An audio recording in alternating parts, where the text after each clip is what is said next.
include your, I'll say that again. We'd appreciate it if you'd update your name in Zoom to include your preferred name, and if you're comfortable, your pronouns as well.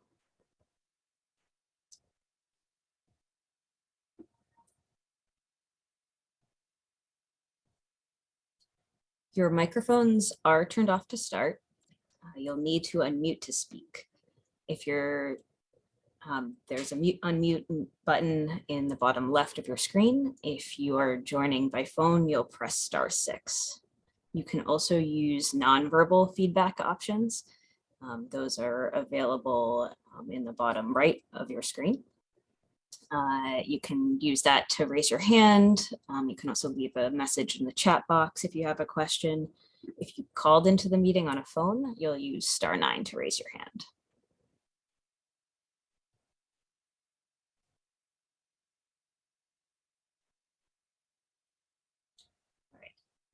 Reminder that if you are driving, please do not look at your screen. We want everyone to come out of this meeting safe.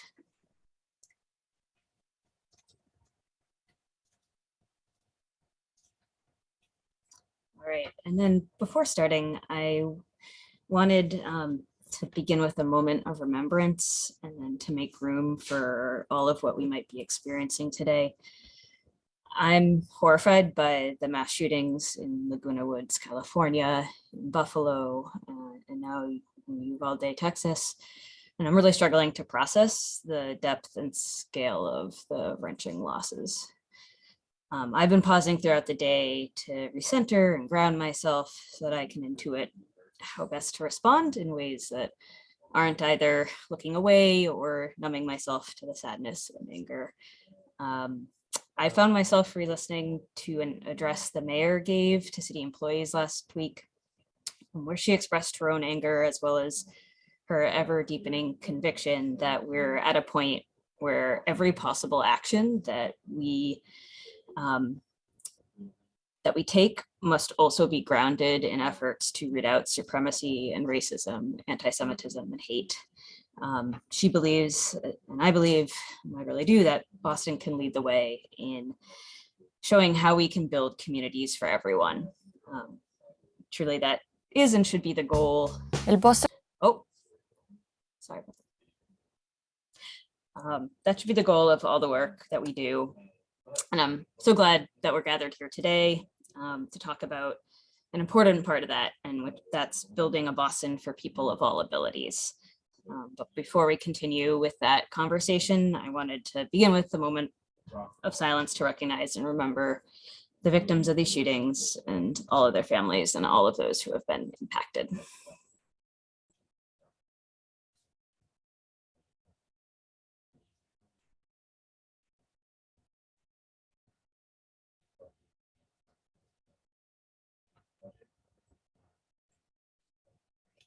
Thank you.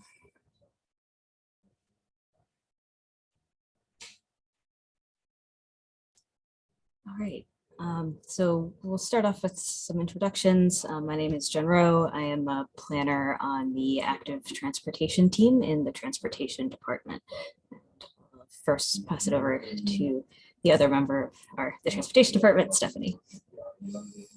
Hi everyone, my name is Stephanie Seskin. I'm the active transportation director within the transportation department. And we have been working very closely with Jeff on this project. Good evening, everyone. Once again, Jeffrey Lexus, Chief Design Engineer with the City of Boston Public Works Engineering Department. Also the project manager for the Cummins Highway project. Happy to be talking to you guys again. With that, I will turn it over to Patricia. Thank you, Jeff. Hello, everyone. My name is Patricia Mendez. I'm the Director of Architectural Access for the Mayor's Disabilities Commission. Thank you so much for having me tonight. To have you. All right, so the goals of the meeting tonight is to learn how the city works to facilitate full and equal participation in all aspects of life. So we have Patricia here as our special guest, and she'll be able to share about the Disabilities Commission and its work to advance access across the city, understand how the commission works with other departments and agencies, learn a little bit about some common requests of the commission and tools that the commission uses that you may use, discuss some design standards and requirements for accessibility that will be included in the reconstruction of Cummins Highway. And then, as always, we end with some other resources and activities that we hope you'll find of interest.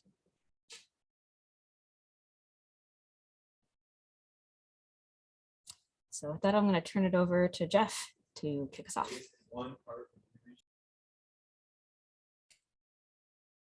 Once again, good evening, everyone. Thank you for joining us as we talk about Cummins Highway. Just to jump in to Cummins Highway and give you a quick rundown of what we have going on. Cummins Highway, we're here to have a discussion about what it is that we plan to do for this corridor. We want to talk to the community to get an understanding of your needs and essentially how we can fine tune our design to provide the best product that you guys will be living with at least for the next 70 years. Your design, your input is very important in the production of the design, and we will continuously be working with you and to reach out to the community to inform on this final design. So why is it that we plan to reconstruct Cummins Highway? Cummins Highway hasn't been updated since the spring of 1995. As you can see in this picture, streetcars ran along the roadway, and they were removed in 1953 to make room for cars. Of course, we had that car boom, and what you essentially see is that the current existing configuration of Cummins Highway reflects the priorities of the 1950s, which was to enable non-residents to drive quickly through this neighborhood.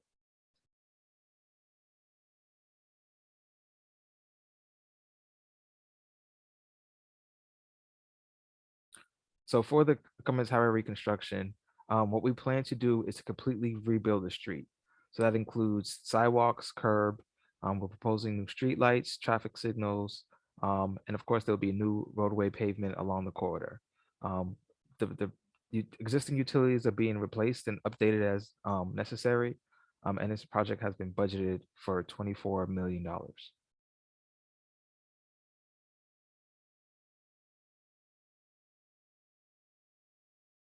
So as part of all the projects that we work on in the city of Boston, our initiatives are ultimately to advance the goals of Go Boston 2030. In order to do that, we look at ways to improve safety on our streets, reduce emissions, and ultimately invest in communities to achieve equity and access to opportunities.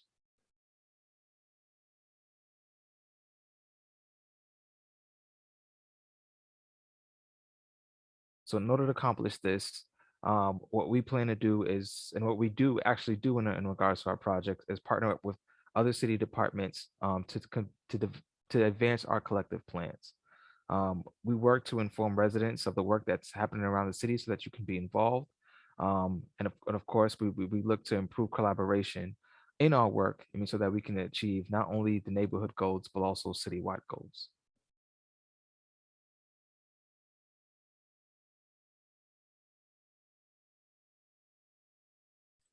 The third bullet point we want to take a look at is collaboration with residents. As I mentioned, your input is very important. And what we want to do is we want to increase awareness and participation in the efforts that you care about. Ultimately, we want to confirm your vision for the future of the projects and ultimately the future of the city that we live in.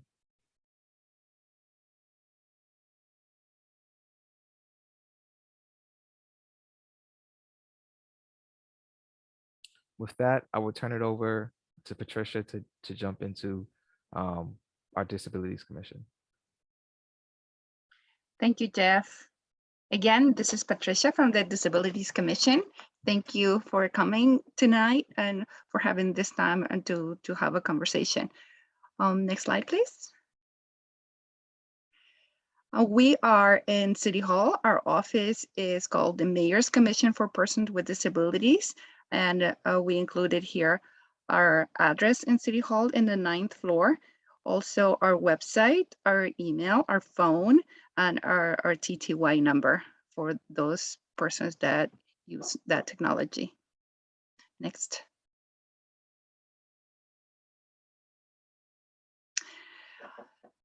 Our mission for the Disabilities Commission is to increase opportunities for people with disabilities by facilitating full and equal participation in all aspects of life within the city of Boston.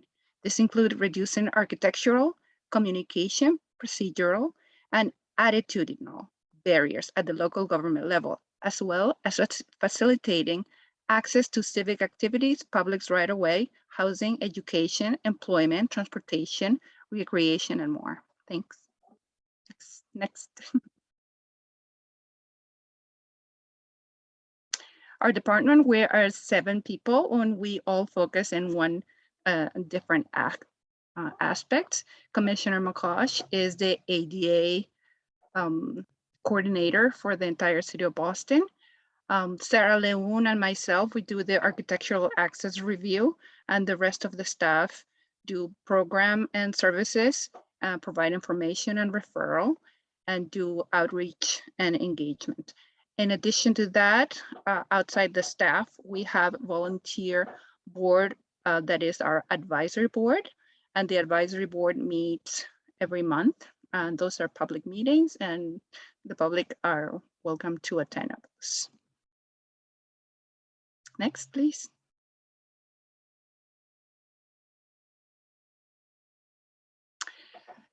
We just had our awesome community forum event, and we included here a link for the video for those of you who are interested in watching that. That was just last week, and it was an in-person event, and at the last minute it became a hybrid event, so now we have the recording.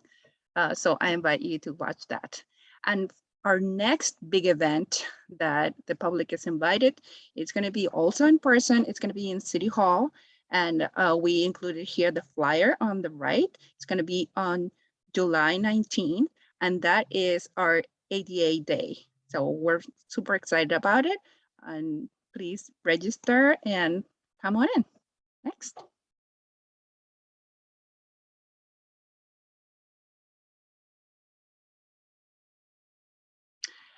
Our work, the Disabilities Commission works, focuses on creating systemic access throughout the city of Boston as a local government entity by collaborating with other city departments to ensure that all the work they do is ADA compliant and inclusive of people with disabilities. We also work closely with other municipal agencies, private developers, businesses, and other external partners to ensure that accessibility and inclusion remain a top priority in all the buildings and programs throughout the city of Boston. Next.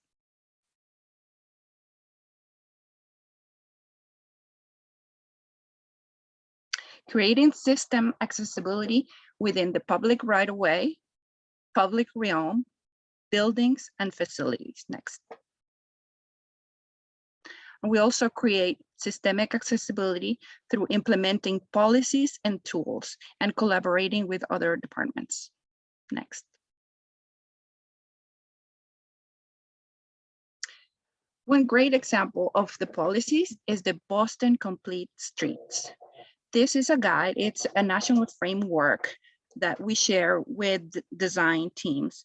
And in this guide, it's spelled out dimensions and materials and guidelines to tell the designers where they need to place each element. Here in the photo, you see the pedestrian zone in the middle where the person is walking. And on the right, that in-between space is called the frontage zone. And then the left, where the trees are, that's the greenscape, or also called furnishing zone. So this is the place where we ask the design team to provide designs that put the pedestrians as a priority and balance it, not just all about the cars or the bikes. It's about a balance of each kind of mode, the pedestrians, the bikes, and the vehicles. And this creates optimal ideal design rather than just to meet the bare minimum code design. Next.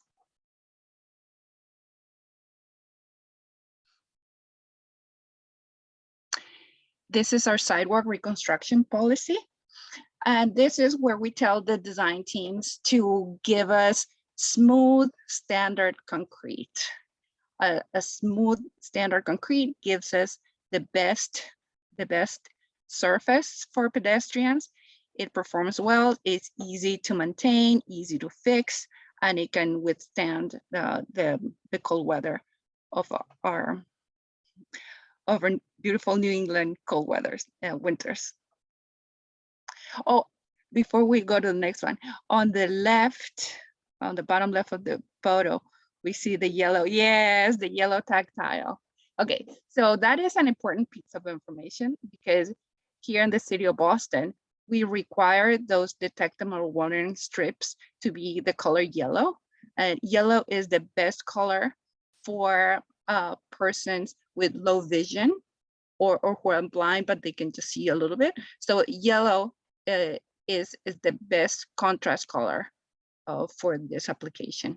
So when a person with low vision or who's blind steps on this detectable warning strip, they can feel it through the shoe, through the sole of the shoe.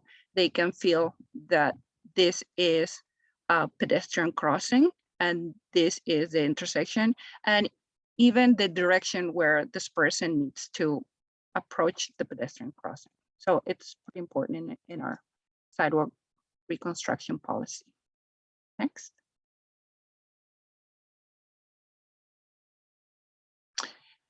Okay, outdoor dining guidelines. Okay, this one is a fun one. So we used to have a pretty small and limited program for outdoor seating, but then 2020 came, the pandemic came, and we came up with a fast and furious pilot program for outdoor seating. And our priority, of course, was to make these spaces accessible for everyone. So we quickly applied for a variance and we got a special permission to use portable ramps. So that was the beginning, that was the first pilot for outdoor dining. And then we did a second, and now we're working on a third pilot. So lots of fun. But also, as you know, our priority is to make each program, each space accessible for people with all abilities. Next.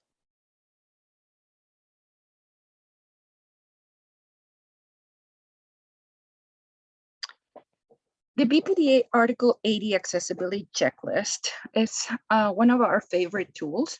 BPDA is Boston Planning and Development Agency.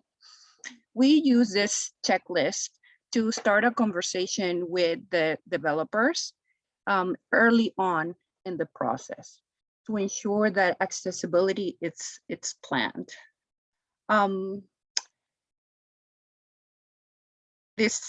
The checklist ensures that projects not only meet the minimum state and federal requirements, but that they create a built environment which provides equitable experience for all people, regardless of age and ability. Next.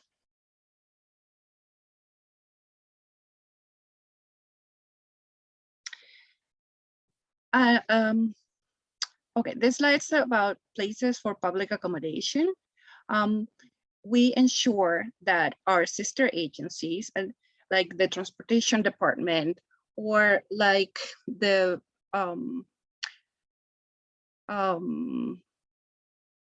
public works department or any agency that is planning a public meeting, they have the knowledge and the things that make sure that everybody can attend those meetings and they can participate and they can be engaged in the process.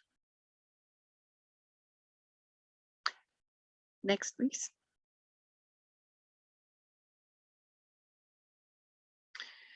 We also communicate with non-governmental organizations and businesses like restaurants, stores, museums, and give them relevant information to make their places accessible, easy to use, and make sure that they have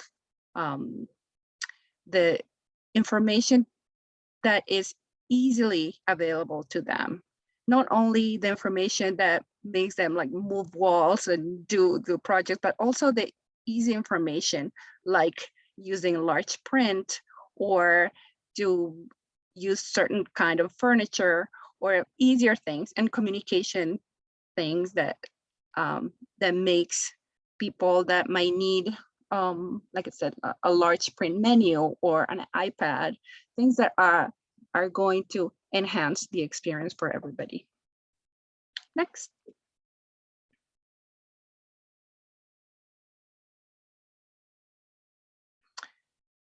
On-street accessible parking program. Okay, our office manages the on-street accessible parking program. And I say it's slow because this is a new name. It used to be called the handicap program, but we don't use that name anymore. Now it's the OSAP. There are two applications. One is for driver and one is for a passenger. And you can contact our office for the eligibility and to talk to the manager. Her name is Kylie Potter, and the email is kyliepotter@boston.gov. Next.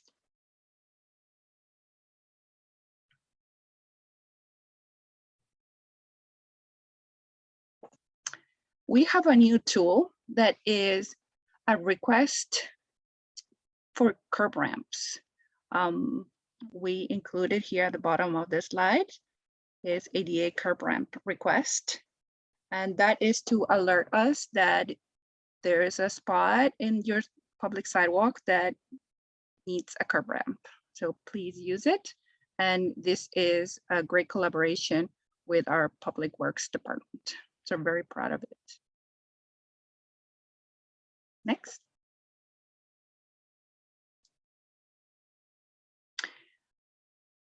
This is another example of our collaboration. This is with the Department of Public Facilities and the Office of Property Management. Oh, thank you for that link, Nathaniel. We plan, design, and contract all renovations in city-owned business and facility.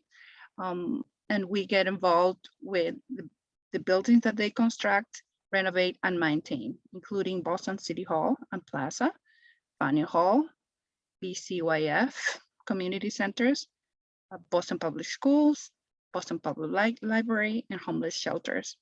The pictures here is the picture of the old incline lift in the mezzanine, and that is going to be replaced for a brand new vertical wheelchair lift, the picture on the right.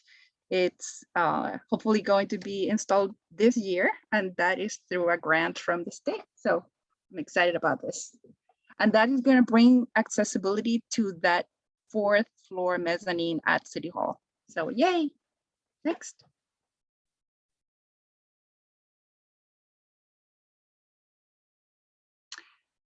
Okay, more collaboration. This slide is about the Public Improvement Commission. This is a commission that reviews projects coming to the public right away. It's formed by 6 agencies, six representatives, and one of those representatives is our commission, Commissioner McCosh, and the designee is Sarah Leung. The Disabilities Commission became part of this commission just last year in 2021. So we are very excited to have a seat in this commission and be part of the review process and the approval process. This commission oversees all work in the public right-of-way, sidewalks, streets, and intersection. Next.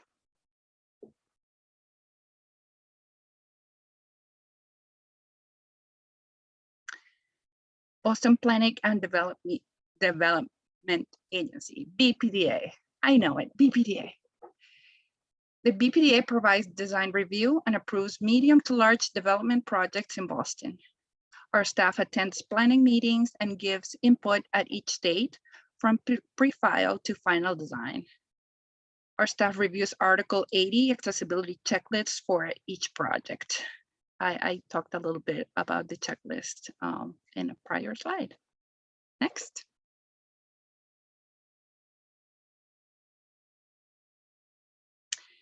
And another collaboration is, of course, with our Public Works Department.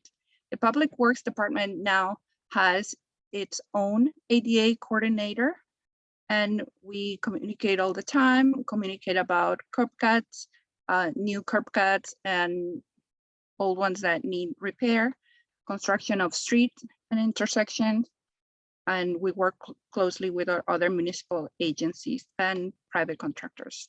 Next.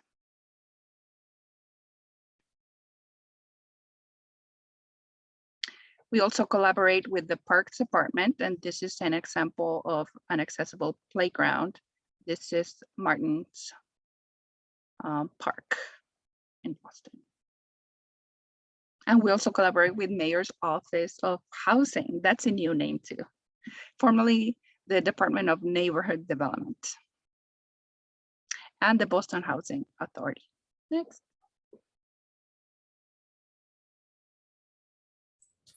All right, thank you so much for that overview of all of the work that the commission does. I'm always impressed by how much you all accomplish, and I hope that everyone has a better understanding. At this point, if there are any questions about the Disabilities Commission and their work overall, we'd love to take those questions.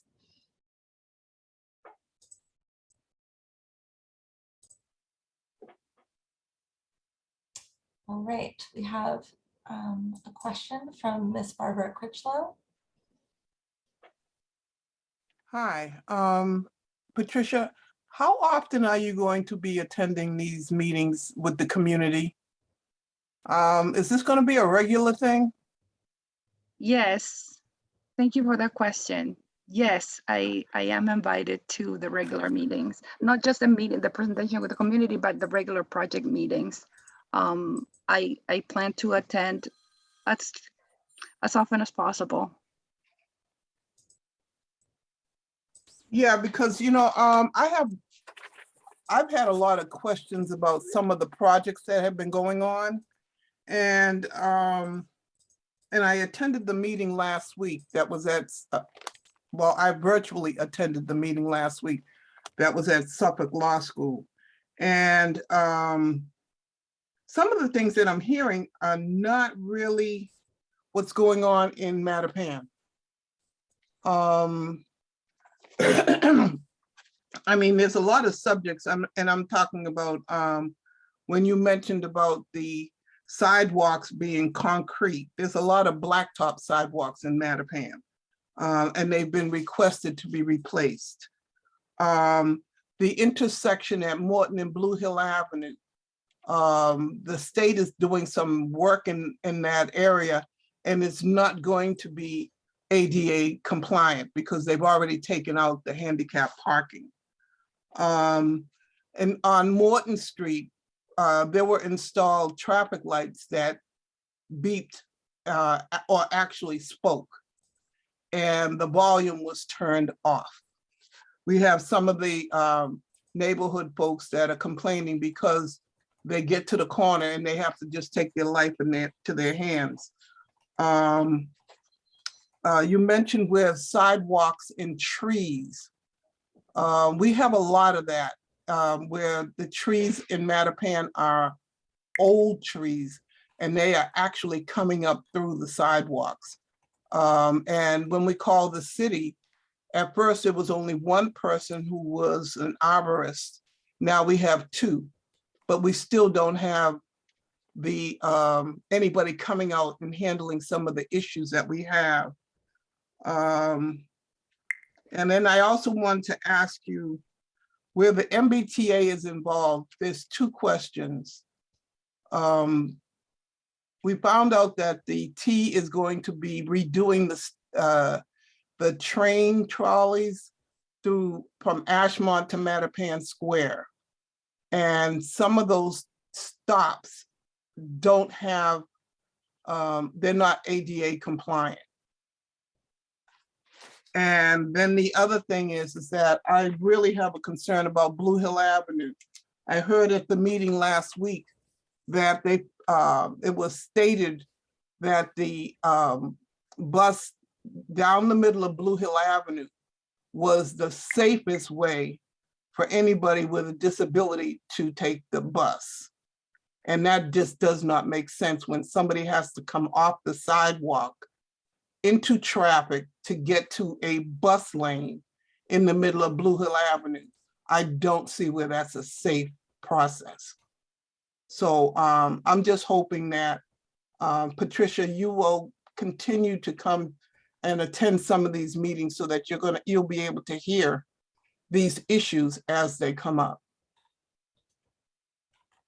I appreciate your I know I question. threw a whole lot at you, but these are issues that have been going on for quite a while. Yes, I took some notes. I'm glad that you were able to come to our accessibility forum last week. And I encourage you to follow up directly with me at ada@boston.gov. Okay, I will. Because I just like to hear what your the department's consideration for some of the issues that we have.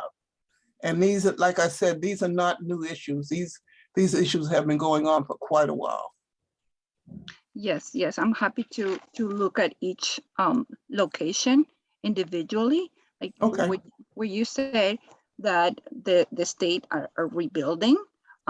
We don't have control of what the state does, but we can have a discussion, a conversation with them about the community is asking us to do. So we can advocate for you to the state project. So I'll be happy to hear from you directly by email. Okay.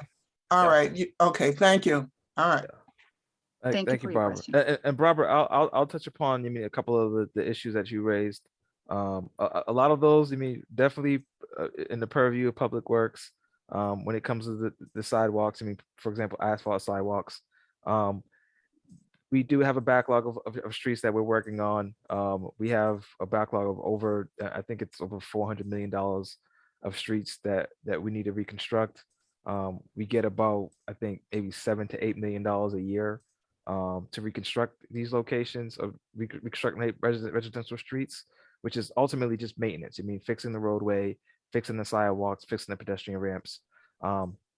We do work with Patricia and our ADA coordinator to ensure that what we are proposing meets our current standards, the current guidelines, and we receive new ones every day. But yeah, it's definitely something that we're taking a look at. Same issue with the uprooted sidewalks. That's being caused by the trees. The upheave that we see from the sidewalks. Any issues that you see in your neighborhood, please reach out through 311. They definitely allocate those issues to the right department. If it's more of a full roadway reconstruction, it will come to us. But if it's just spot improvements that can be done, we have our construction management division who will come out and re-pour the sidewalk in those locations just so that they do provide an accessible path. I know you mentioned a number of issues with MBTA. Please follow up with Patricia on those. A lot of those projects should be going through the PIC process that was mentioned in her presentation, where disabilities is part of the commission now. So the MBTA is required to go through PIC when they're proposing to make changes within the city right of way. So definitely they should be adhering to our standards and meeting them and addressing any concerns when it comes to ADA. That's something, now that the Disabilities Commission is appointed member of PIC, that is something that they would definitely make sure happens in the future.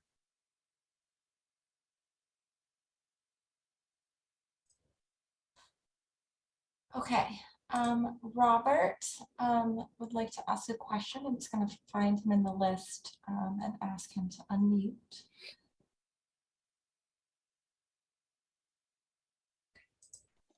You should be able to unmute yourself now, Robert. Okay, can you hear me? Yes. I just want to add to some of Barbara's concerns. Like sometimes the curb cuts are really an obstruction, you know, for traffic and cause traffic to run into the curbs. Like where American Legion Highway, where you turn onto Morton Street, you go down that little street, and the curb cut is such where you stop and you can't see how the curb cut extends, and it's very high. And if you look at it, it's been hit a lot of times. I hit it once. So I think everybody that's stopped at that light and taken that left has hit that curb. The other thing is when you're on Morton Street and you turn up into Franklin Park, the turn is like a 55-degree angle. And I think it was intentionally done that way to slow down cars. But it just seems, you know, really like you're rubbing our noses in it, you know, and it could be, you know, a more fluid turn, but I think it, you know, it seems like they wanted to do that to take a jab at people who drive cars. And the other thing is, I've been mentioning this for about over 10 years. And on American Legion Highway and Walk Hill, and there's been a lot of accidents there, but the lights on the Walk Hill side are too far apart. So you can come right up to Wendy's and still not see the light. And going the other way, you could go to where Louis Florist was and not see the light until you get past that. And they've never tried to correct that or move the lights closer in so it could be seen from a greater distance. And that's an intersection where people have gotten killed, you know, and I've mentioned that at least 6 or 7 times at meetings in the past. That's all. Thank you.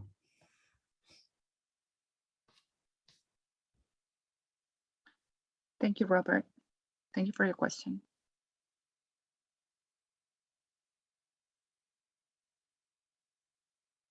So what I can say, I'm not super familiar with the specific spot that Robert is asking about, but Robert, you might be thinking of the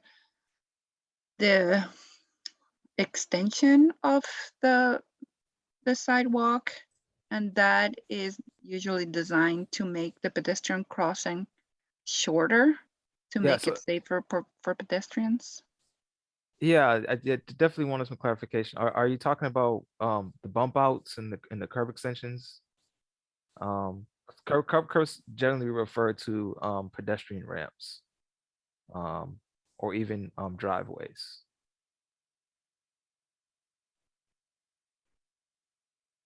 Is this what you mean? The median island that's right here on American Legion and the planted island that's over here?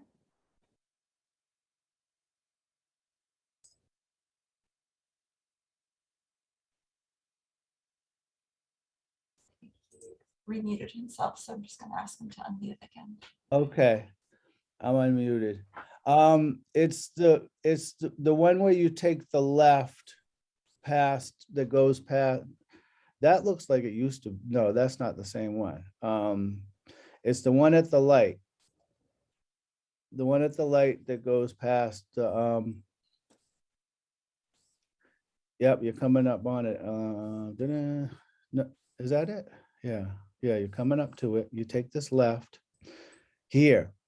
If you stop, go back to where you were. If you no, showing the curb cut. All right. If you stop at the stop line, you can't always see. You'll see the road going across where you can where it goes across through the middle of the curb cut, and you really don't. It's unnaturally far out and cars hit that. I think you can even tell in that picture that it's been hit quite a bit, the curb, coming around that curb, because it's so far out in front. See how many times it's been hit?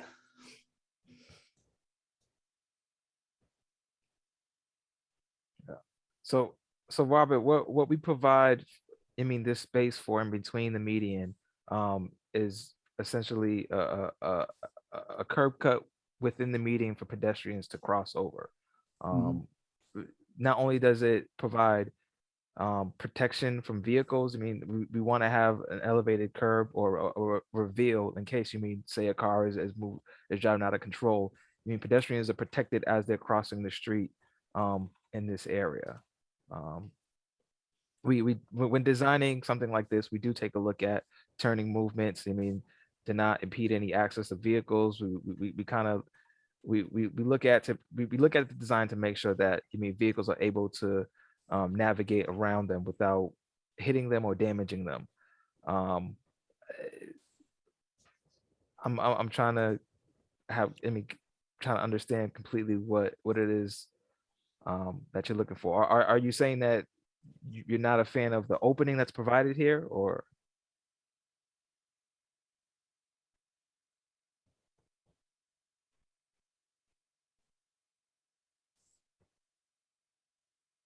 Can you hear me now?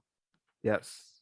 Okay, when you showed it from the other angle, you could clearly see that the angle, yeah, the angle you're going around, that's the angle. The angle you're going around the corner is not a 45-degree angle. That's like a 55-degree angle that you're turning that corner.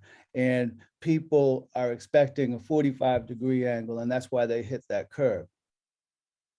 And it's the same thing going into off of Morton Street into the park. It's like a 55, 60-degree angle that they make you turn. So I'll just say that some of these things that you've brought up for American Legion and for Morton are related to, you know, this is where Franklin Park is and has been. There's a lot of historical oddities with parcel lines and things like that. So, you know, the Canterbury Street heading down to Morton is at a weird angle. If you know, are driving, I think the expectation from the designer's standpoint is that you're moving a bit slower and that you're coming out further into the intersection before you make that left. We are at 7:20, so we can come back to these questions later, but I do want to keep moving. We have a couple of other people with their hands up right now, and then we have more content to get through. So we will need to move on for right now. So Ms. Barbara Gibbs. Yeah, my question is, I need some clarity on the date, and I know it was stated before. So the project, the beginning date for Cummins Highway, is it 2030 or is that the ending date?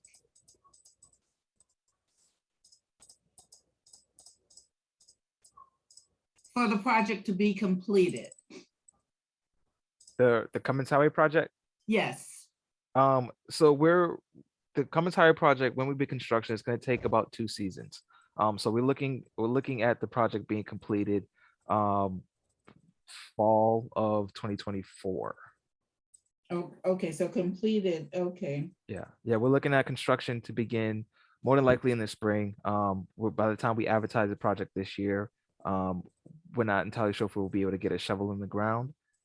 It's just after we advertise the project, it needs to go through procurement, budgeting, auditing. That process usually takes a few months. So once that's completed, then the contractor can actually move forward. But we envision that won't allow us to put a shovel in the ground this year. So it'll more than likely push into the spring of 2023.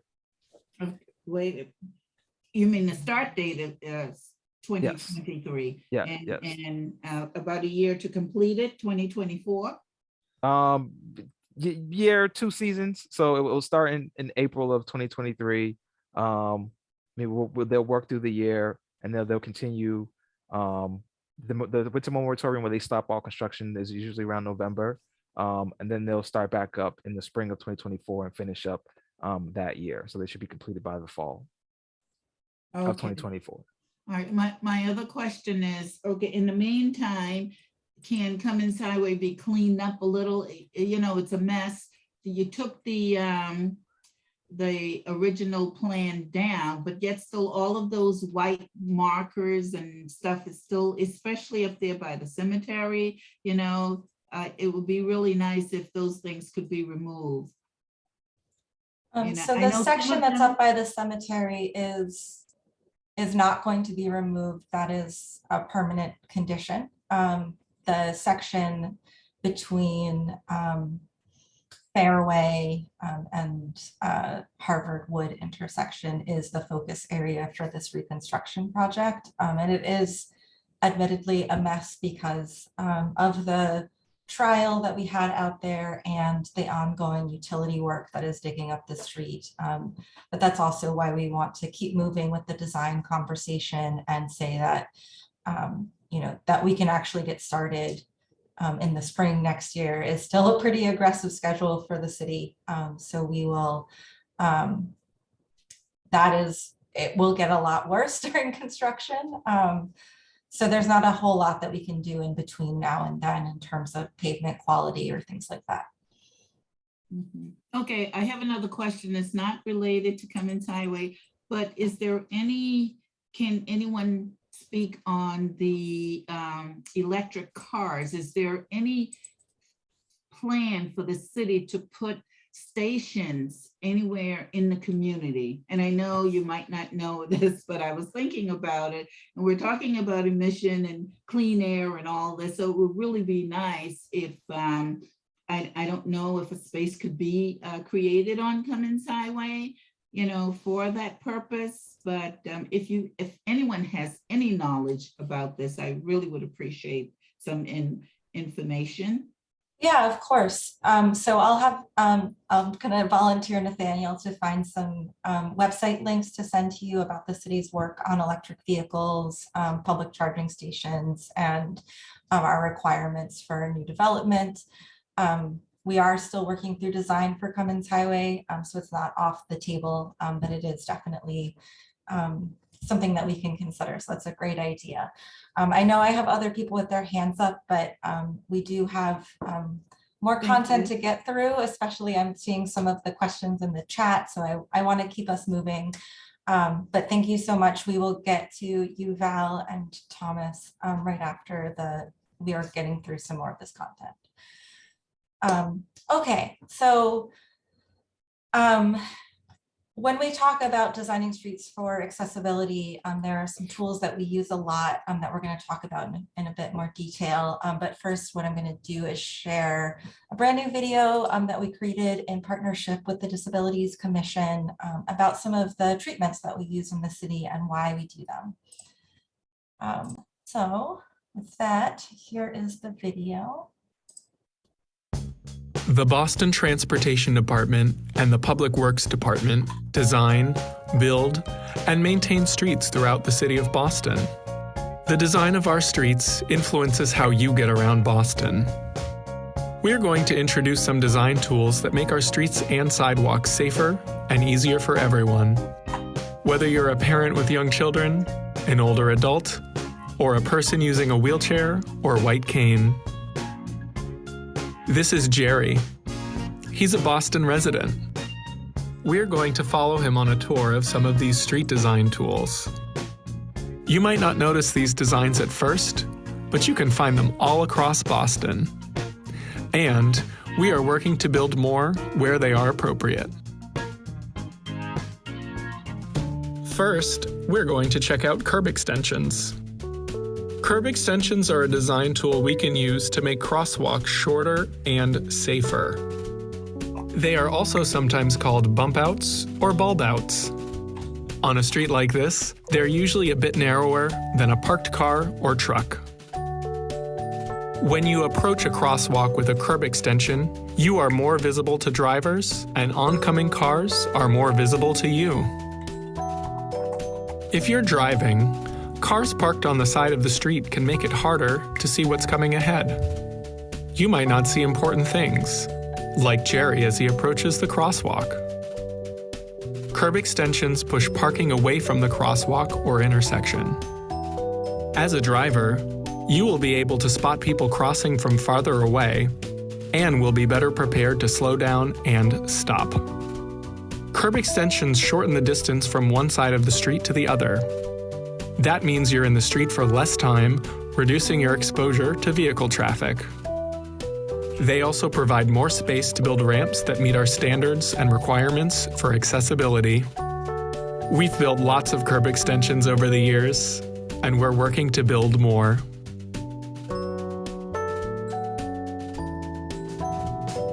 Another design tool we can use is a raised crosswalk.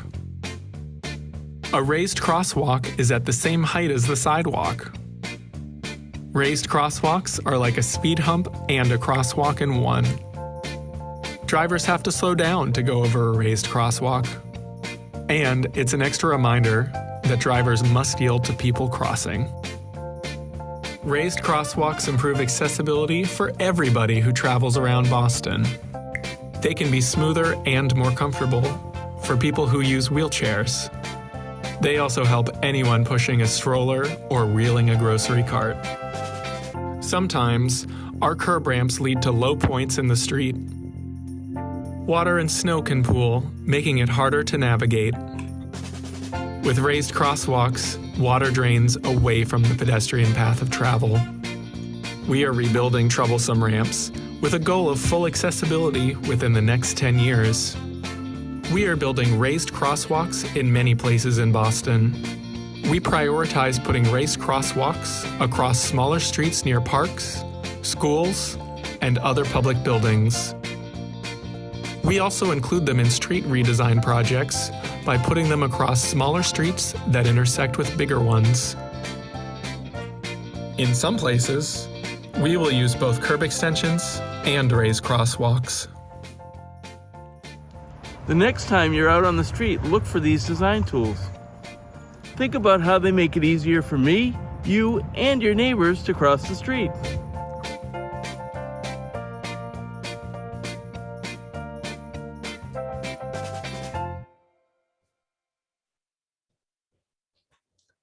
All right, many thanks again to the Disabilities Commission for working on the video with us. The Boston Already watched it once, gonna move on. Okay, so Patricia, can you tell us a little bit more about sidewalk materials and what you're looking for out of all of our projects? Sure, thank you, Stephanie. Yes, so the materials are key in all of our projects. So we're always pushing for the standard smooth concrete. So here I have a bunch of pictures. The pictures on the left, they are the result of our harsh winter conditions where the water freezes and thaws and pushes the bricks or the concrete pavers, they push them up and out of place. So when that happens, this is an unsafe condition for people who are blind or they have low vision. And I have two examples of that mix of materials, of the granite in the bottom photo and in the top that is a concrete paver. So they become dangerous and scary for people, and they are even painful because they have a lot of seams, and people on wheelchairs that roll through a bunch of seams, it creates vibration and pain on the person. So that's why we always advocate for the smooth concrete. And an example of that is the photo on the right. Next.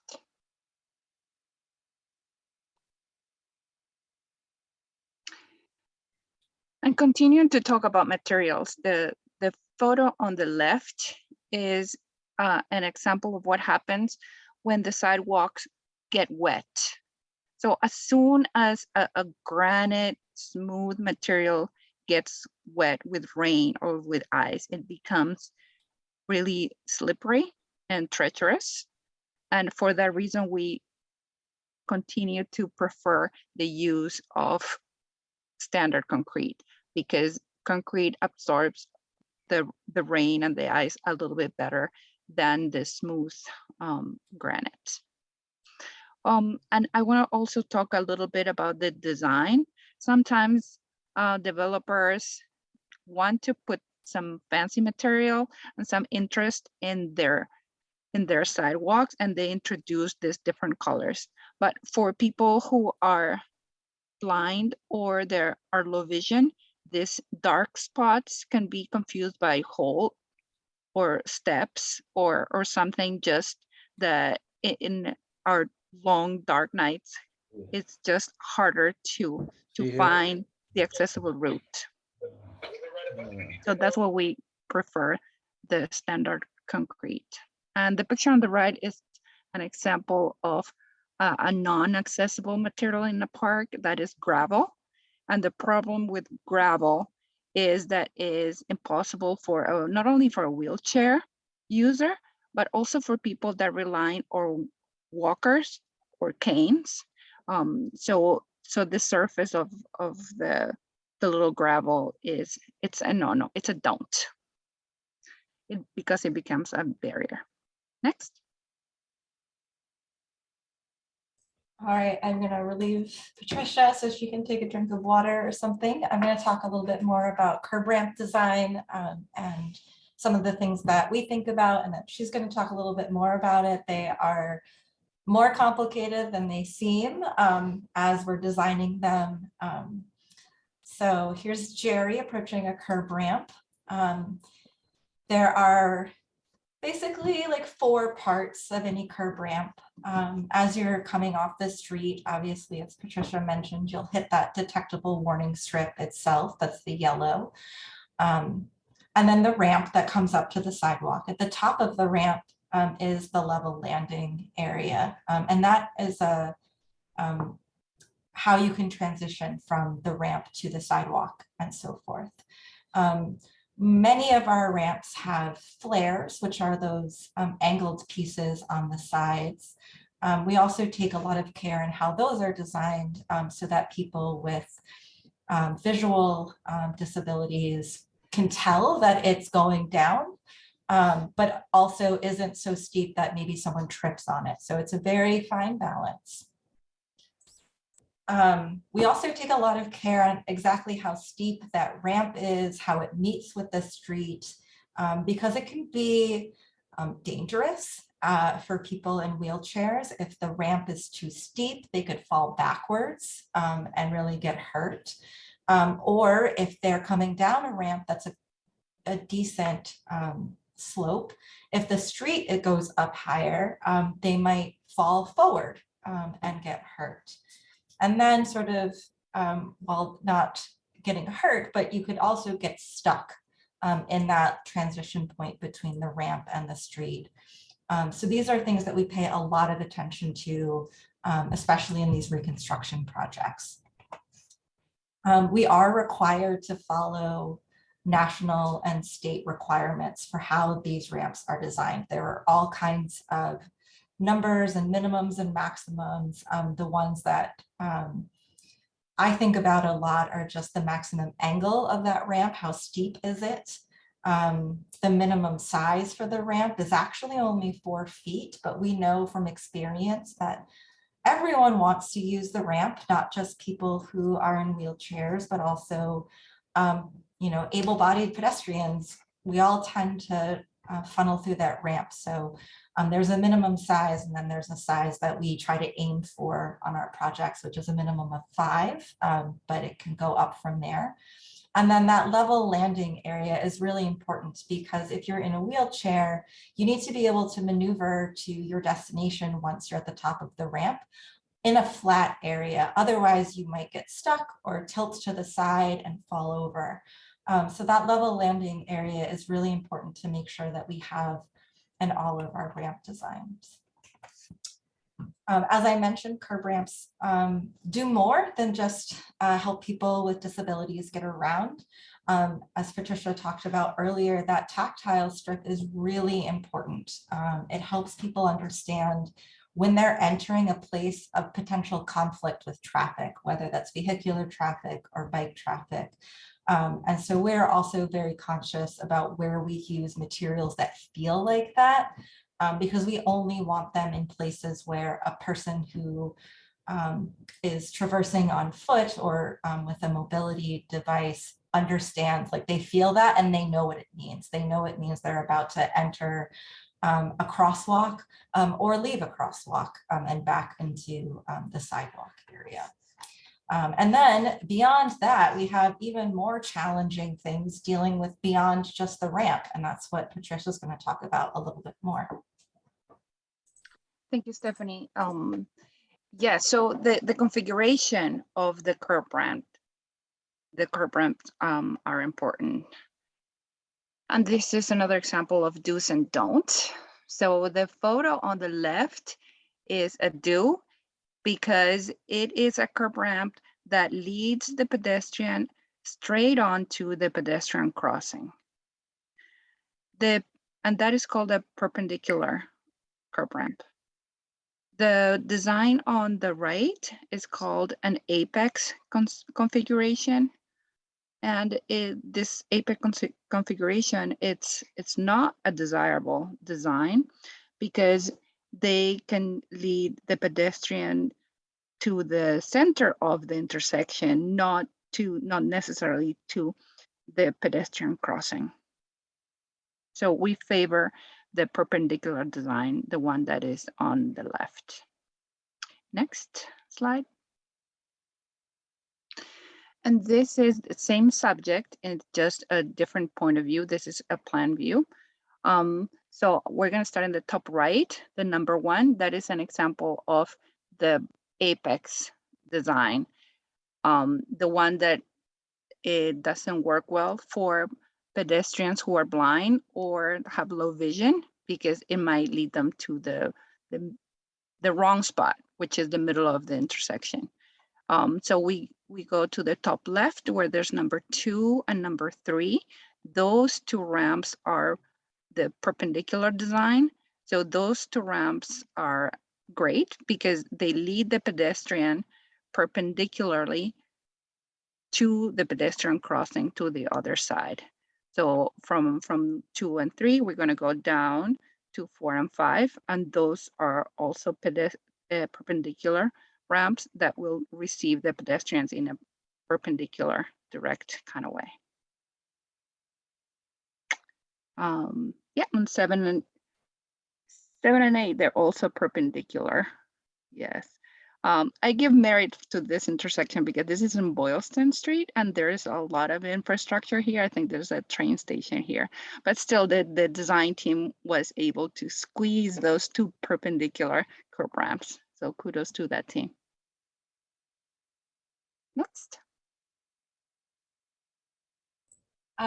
So even though we try not to build those apex style ramps, in some locations that is the only and that is the best option available. However, we're only allowed to do it, and that's this side with the red line, where that intersection curve is pretty big.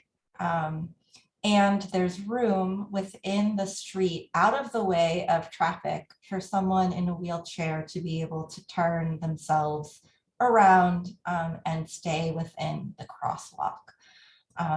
A lot of our streets have these types of ramps and they do not meet standards. And that's one of the reasons why we are building so many more ramps and spending so much more time thinking about ramps. But in this particular example, it is acceptable because of the existing conditions of the street. You know, we do have resource constraints. We have over 800 miles of city streets. Most of them have sidewalks on both sides. We have a lot of ramps that we need to get through. And so we're trying to prioritize using those resources in the best place. So while this intersection could potentially benefit from a curb extension, which I'll talk about next, it does meet our requirements today. So when we're looking at redesigning intersections, doing a complete intersection reconstruction, we're able to make those ramps way better. So on the left, you can see an intersection that is in Dorchester.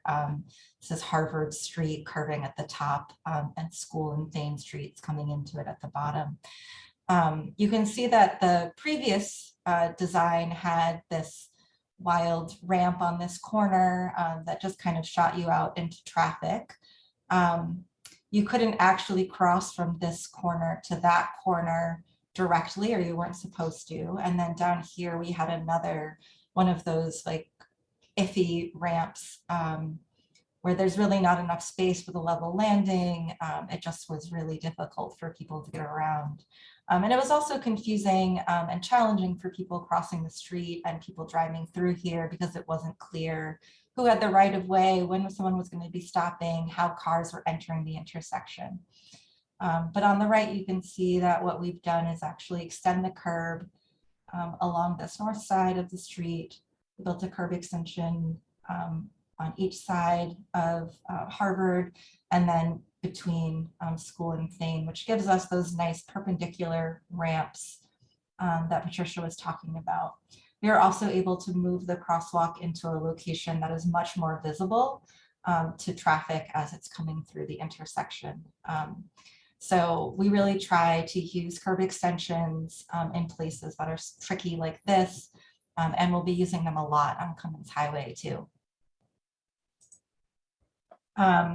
Another thing that we take care of in the transportation department, and where we try to make sure that all of our intersection reconstruction projects and upgrades have information for people who are blind or have low vision, and even for people who are hard of hearing or deaf, are these buttons, which I think you've all heard before, but just in case you haven't heard them, this is what it sounds like.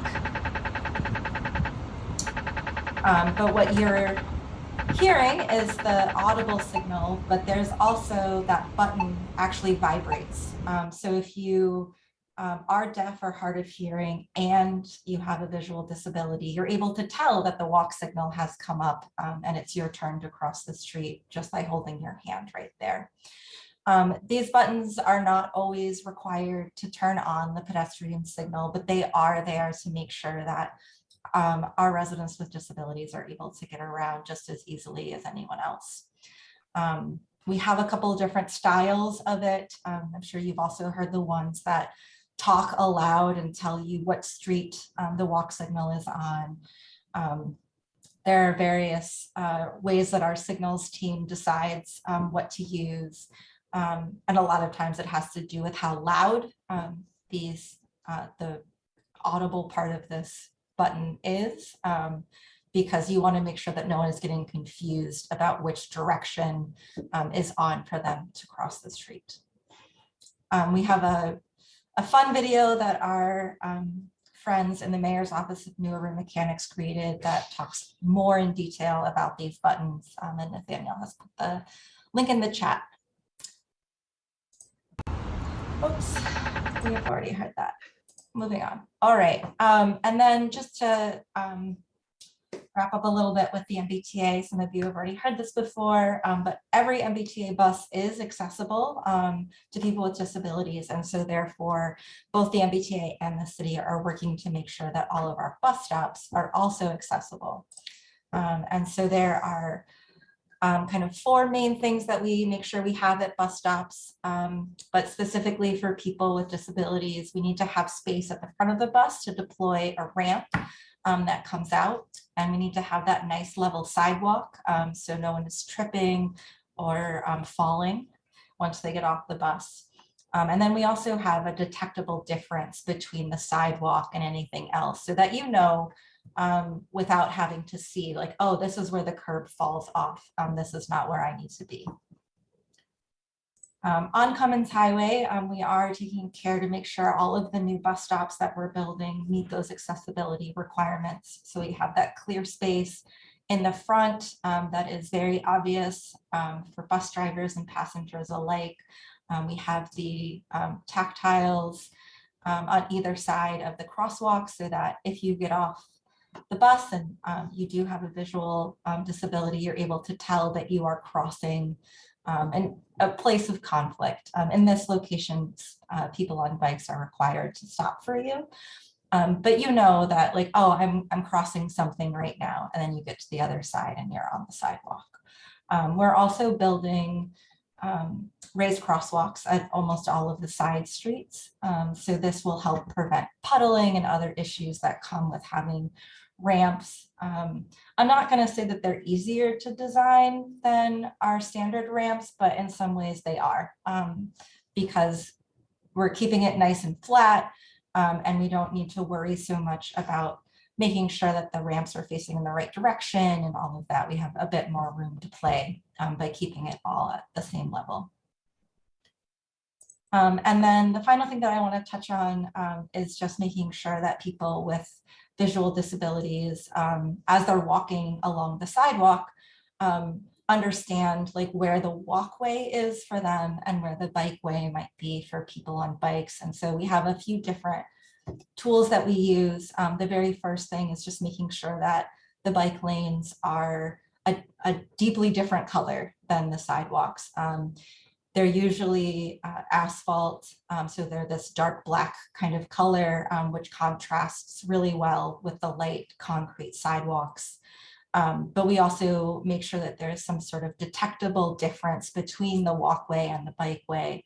And so there's a couple of examples here, one on Summer Street, where we have, and this is more similar to what we're thinking for Cummins Highway, where we'll have trees and street lighting and other things between the pedestrian space and the bike space. So that just kind of reinforces that division. And then on the bottom is just on Warren Street outside of the Roxbury Branch Library in Nubian Square, where there's actually a curb between the sidewalk and the bike lane. So if someone has a visual disability, they can kind of feel that edge and know that that is not a space for them in the same way that they would if it were adjacent to a travel lane. All right. Lots of questions happening in the chat. I'm just seeing the very last one right now, which is if the bicycle lanes will be wide enough only for a bicycle versus a scooter or motorcycle. So our bike lanes on Cummins Highway will be between 5 and 6 feet wide. But we do need to provide more space on either side so that we can run our maintenance vehicles down it. So visually they will be 5 to 6 feet, but there will be at least 7.5 feet clear so that street sweepers and snow plows can come through. Val has her hand up, so I'm going to ask her to unmute. Thank you. Can you hear me? Yes. Okay, great. I have two questions. One is in regards to a curve extension. I like curve extensions. However, there's one in particular that I feel is very dangerous, and a lot of cars have almost gotten into accidents that I've known of.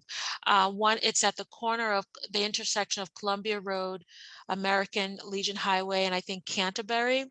It's coming from, I think, the Canterbury, taking a right onto Cummins Highway. That bump out curve is extremely dangerous going on to a two-way street on Cummins Highway. And I'm wondering, has there been any discussion in terms of addressing that? Because a lot of cars have almost gotten into car accidents.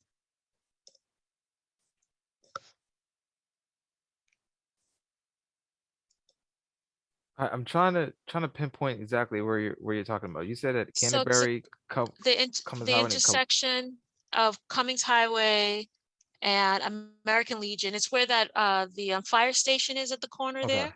Yep. Okay. As of right now, we're not. I don't know if you can pull it up. Sorry, if you can put it up on the screen like the previous one. Sorry to cut you off. No worries. No, I was just gonna mention that as of right now, we're not looking at making any improvements to that intersection as part of this project. The limits of this project are from River Street, Fairway Street, fairway to the Wood Avenue and Harvard Street intersection. We are looking at extending the limits or extending the project, down to the American Legion Highway in the near future, and that's something that we're discussing internally. But in terms of making any changes at this intersection, not as of yet. This is a 5-leg intersection. It will require a significant amount of resources in order to fix some of the Yeah. issues that they may have. But to kind of pinpoint exactly what you're referencing, It's the triangular with the Cummins Highway and American Legion, that triangular and smack in the middle.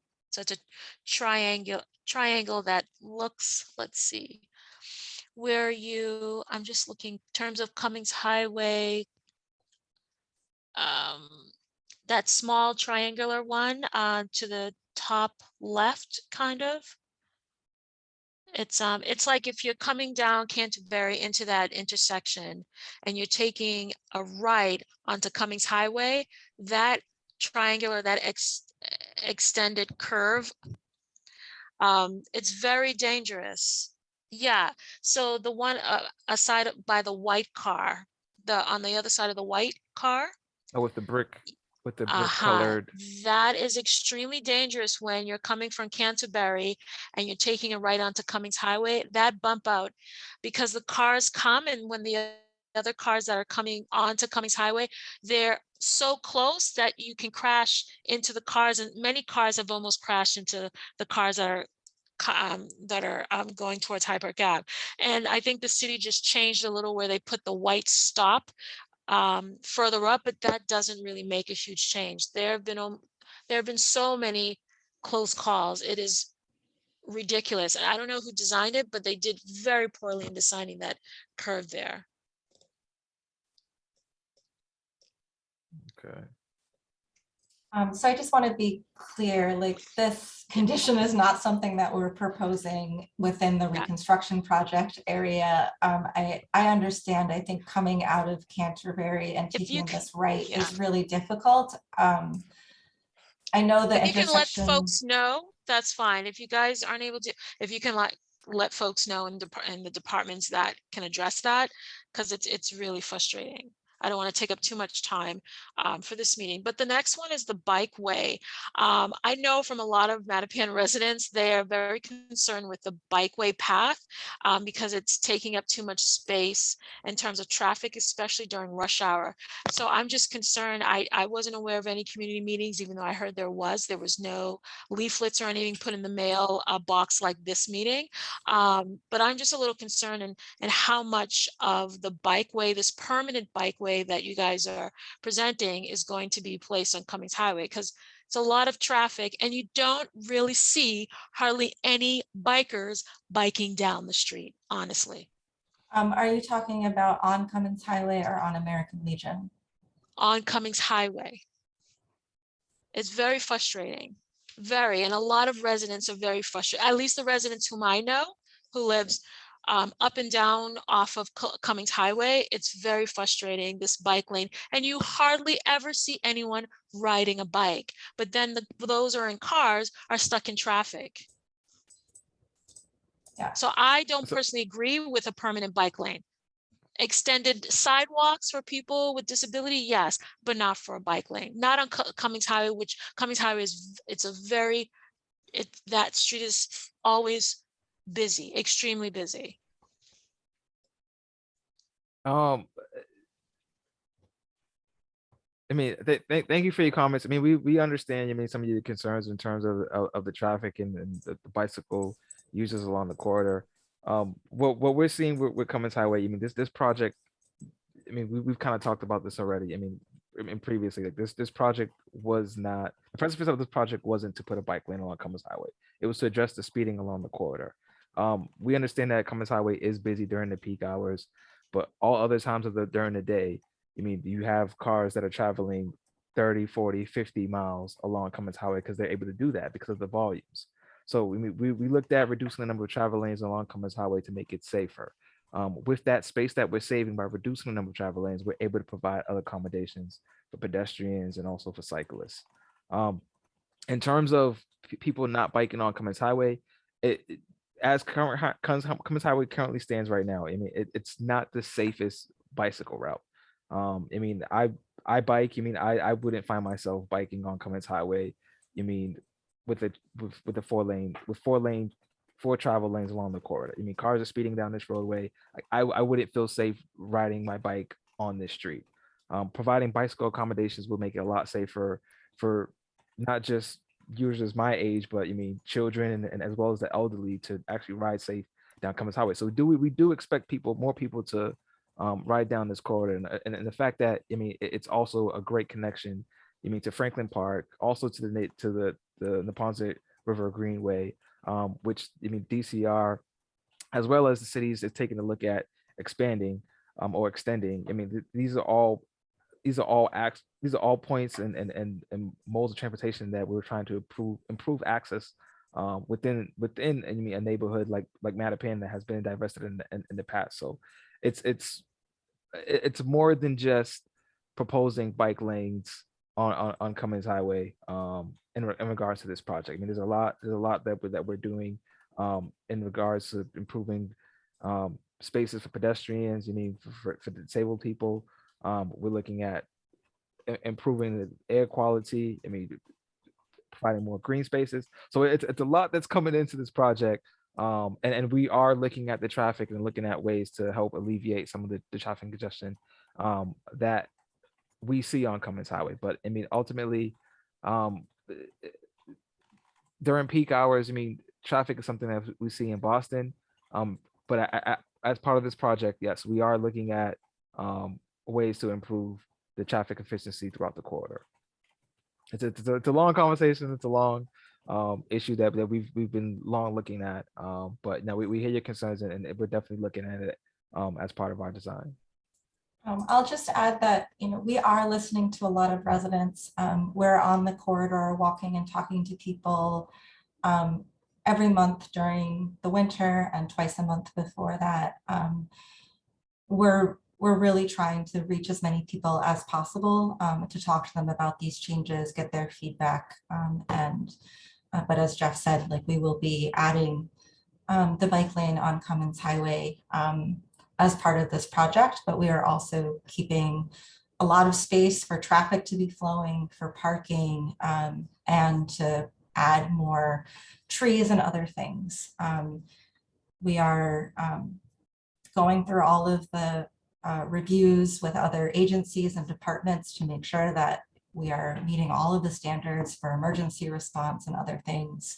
And we're pretty confident with where we're moving with the project.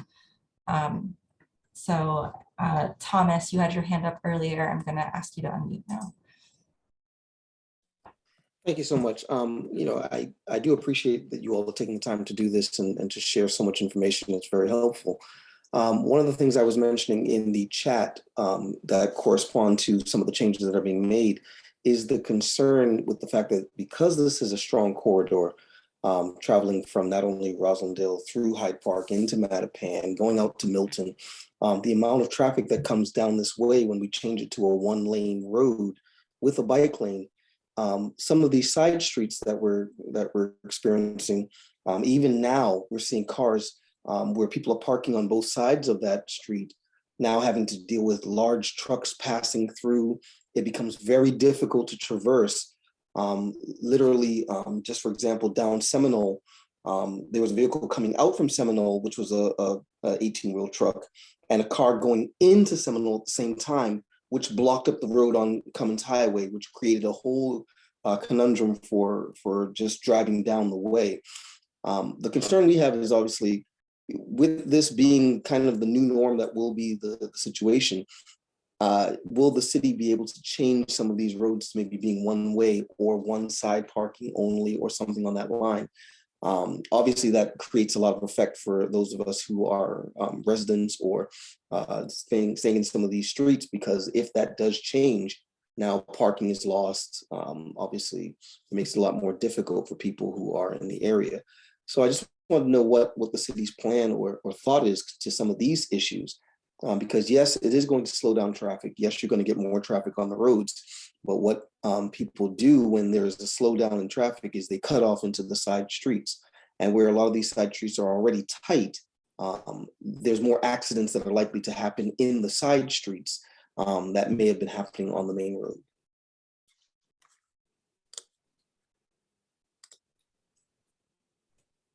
Yes, so for clarification. Yeah, well, thank you for that. And I do think that is something that we're aware of.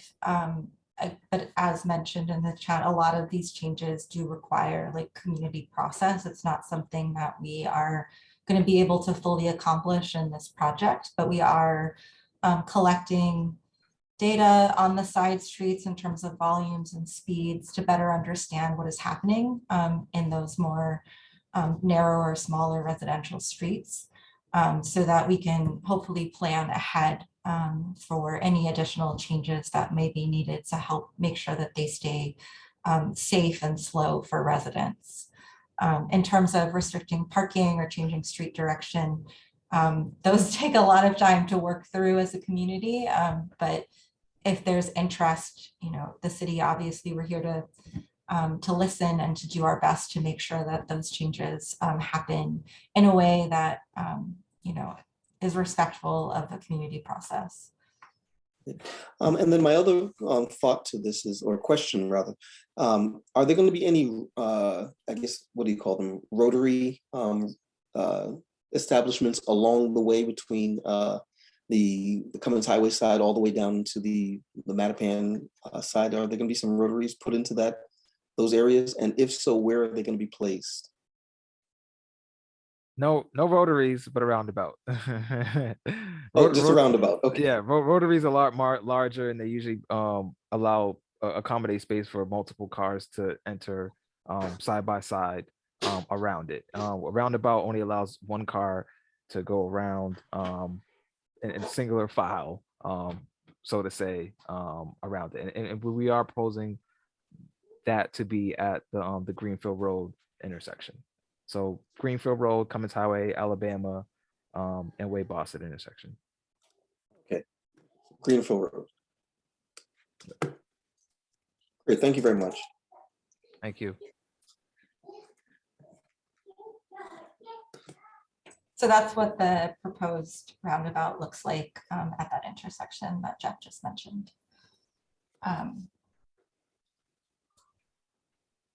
Okay, it is a little after 8. I don't see any more hands up right now, and questions in the chat seem to have calmed down a little bit. So I am going to share instead our next steps for Jen to walk us through with grace but speed. All right, I'm gonna hit both of those. All right, so next steps for Cummins Highway. So again, our goal here is a safer, more accessible street. We want it to be a tree-lined neighborhood street where everyone wants to be, to walk, wait for the bus, ride bikes, travel by vehicle, and for it to connect to everyone to the city's amazing assets like our open spaces. And we want elders to be able to cross the street as well. This has been a long process. We've been very thorough. So we started back in April of 2019. We've had a series of public meetings, and then in June 2021, we started this conversation series about, as you can see in the kind of blue box, all these different aspects that we think about when we're designing a project as important as Cummins Highway. You can see we're in May now, and we have one additional conversation topic, public art, coming up in June, and I'll share some details about that.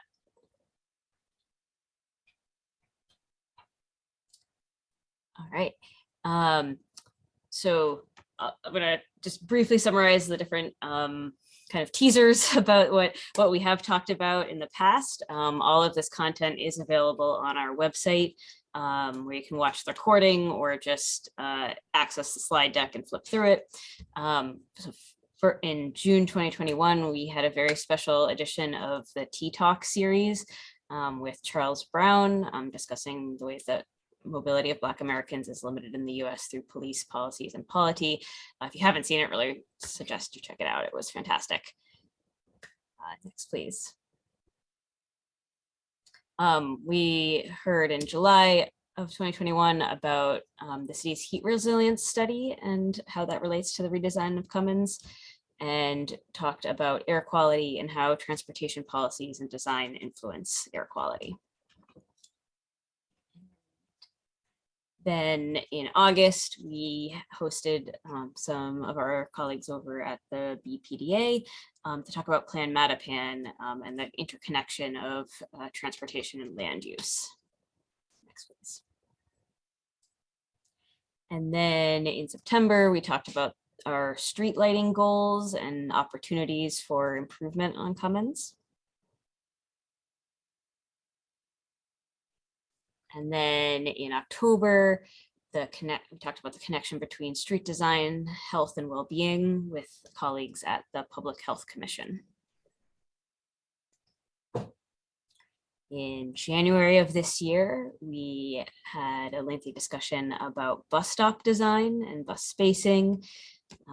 We referenced a little bit of that content in this presentation as well, but if you want to know more, you can check that out.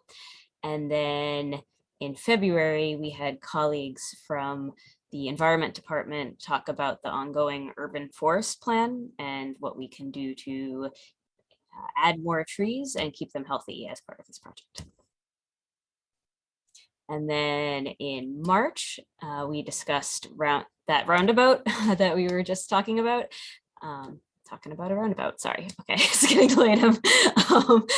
We also talked about other intersections on Cummins Highway that are not roundabouts, but we are looking very carefully at all of them to make sure that their flow of vehicles is smooth and safe along the whole corridor. Then in April, we had our colleagues from the Age Friendly Boston to talk about how we design for an age-friendly street and what we might do with Cummins to make that a reality. And then our final meeting of this conversation series is going to be in June. We hope to see you all there. We're going to have colleagues from the mayor's, words now, from Arts and Culture come and talk about public art and Cummins Highway. All right, then we invite you also in June. We're going to have a pop-up event where we'll have a table and some information at the corner of Cummins and Blue Hill Ave to talk about the project with members of the project team. And after June, we'll also be visiting the farmers market once that gets kicked off again. All right. So I'll now share some resources that might be of interest to you. So just if you do need to run, we are sharing all of this content as well. We'll email it to everyone who registered. But these are some really important opportunities, including very, very important, the bus network redesign from the MBTA. The MBTA is proposing changes to its bus network across the region. There are some increases in bus service and more weekend service that are exciting. They have information, very detailed information about these changes. There's a map that you can interact with, and you can compare your trips on the proposed network to today's network. And I know Nathaniel will be dropping links into the chat. There are some changes proposed in Mattapan to where the bus routes start and end, and the routes that they navigate through Mattapan. All of that is available on the website. These are just some screenshots we took to give you a taste of what those look like, but really do encourage you to check it out and provide feedback because yeah, the bus is very important. And there are a number of meetings coming up where you can, about this redesign. Information is on the slide, and I'm sure we're putting it in the chat as well. I'm just going to quickly step in yes. quickly Go just for to it, say yes. that what I've done for these slides is just include the ones that are in Boston and that have been announced so far, but they continue to add events and opportunities. So these are the in-person community meetings that they have announced so far, but you can expect to see more happening. Thank you, Stephanie.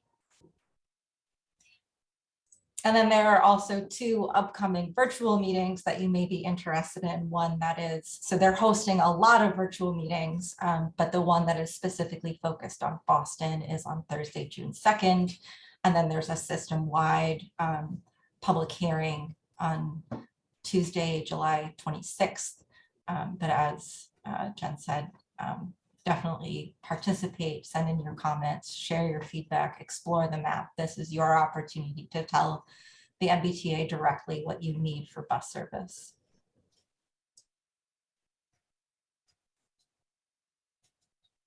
All right, and the mayor is kind of midway through a series of coffee hours where she's visiting neighborhoods in the city. The one in Mattapan is on June 30th, and information is available here and via the link. If you've been on these meetings before, you know, but just as a reminder, if you're new to these, that the routes 23, 28, and 29 bus riders can now board buses for free and via all of the doors. And this is a pilot for 2 years.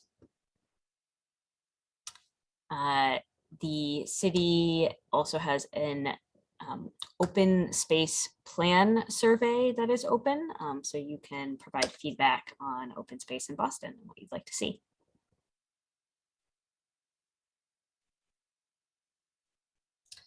The Boston's Rental Relief Fund is still open. So you can learn more at the link provided on this slide.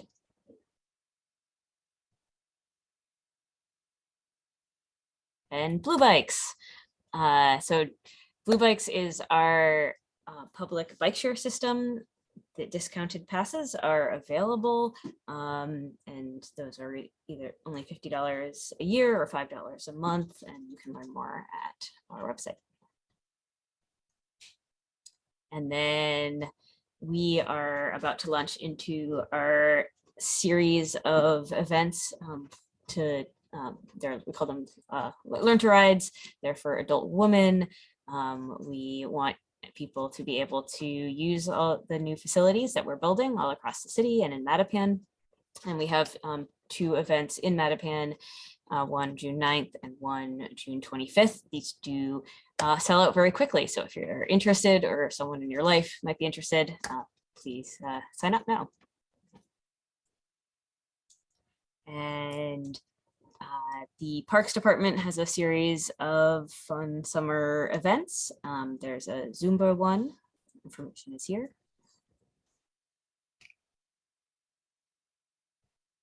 And the Ponset Day is coming up. It's a free, family-friendly public event with canoeing, kayaking, music, food trucks, ice cream, and other activities. Check that out. And finally, we really hope you'll stay in touch. We being both the Commission for People with Disabilities as well as the Transportation and Public Works departments working on this project. So thank you again so much for joining us tonight. We're really glad you can make it, and we look forward to seeing you in June.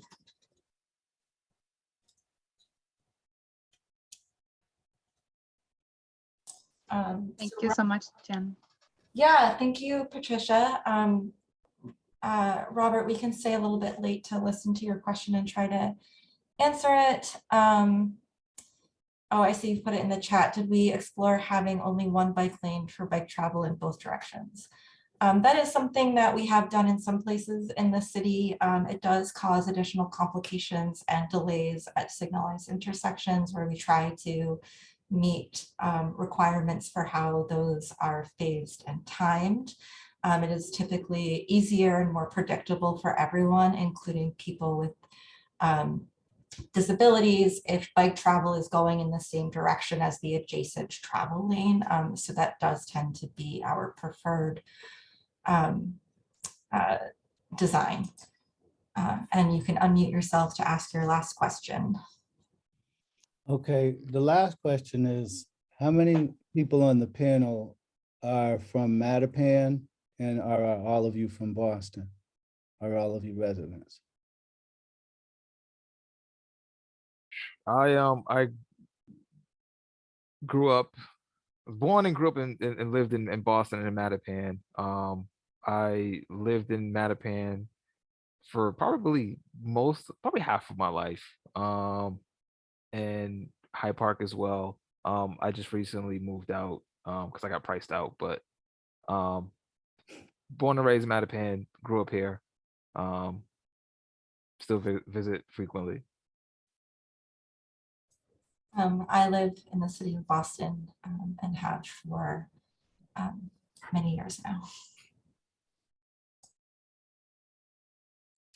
I also live in the city of Boston, Fitz Corner, not too far away, and have been for about 10 years. Hyde Park, 20 years, 20 some years.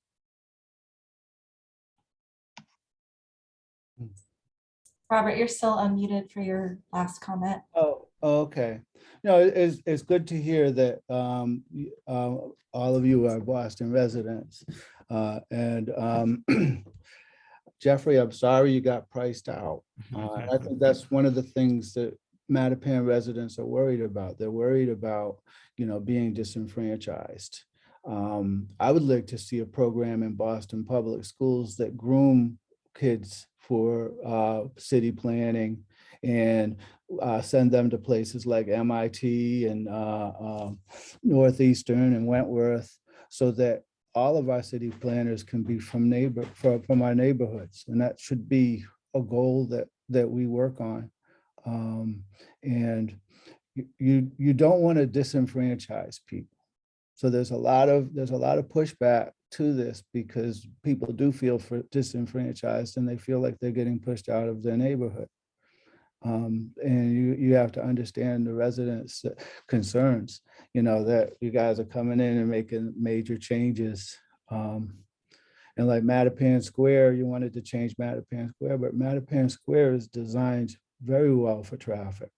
I mean, you could do improvements for crossing the streets and stuff like that, but the way the traffic flow goes really works. A lot of traffic, 7 lanes of traffic are funneled through the Milton interchange into Blue Hill Ave, and it works. It works very well. I don't think there's any square or major intersection in the city that works as well as Mattapan Square.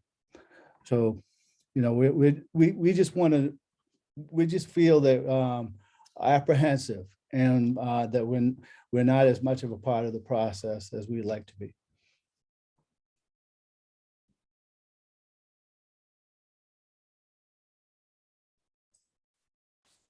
Yeah, thank you for those comments. I think we are really trying to be as open and transparent as possible, and have been having these monthly meetings for a year now and had several community meetings before that, and will continue to be out talking to people throughout the design process.